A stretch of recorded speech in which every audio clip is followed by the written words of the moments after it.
marzo, Día Internacional das Mulleres, e o que iso significa. Temos que facer as administracións, colaborar entre nós, dende logo que dende os concellos e a administración máis cercana. Imos mellorando, pero todavía hai moito que facer.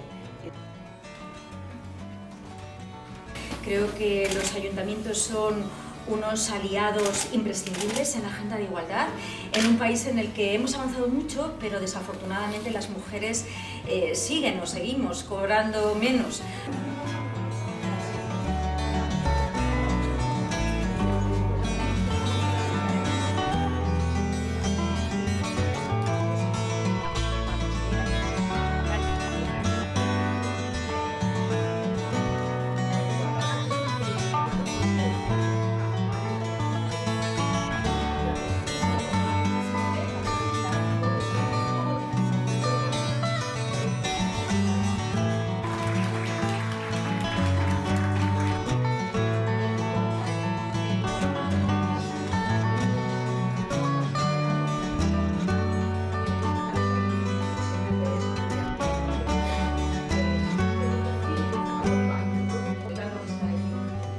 Esa lei orgánica contra a prostitución se leve a cabo, porque era unha das medidas que iba dentro do Pacto de Estado. É fundamental.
Gracias por estar hoxe aquí e gracias por abrirnos un camiño que do que non imos a dar ningún paso atrás. Bo día a todas e a todos e a seguir traballando en igualdade.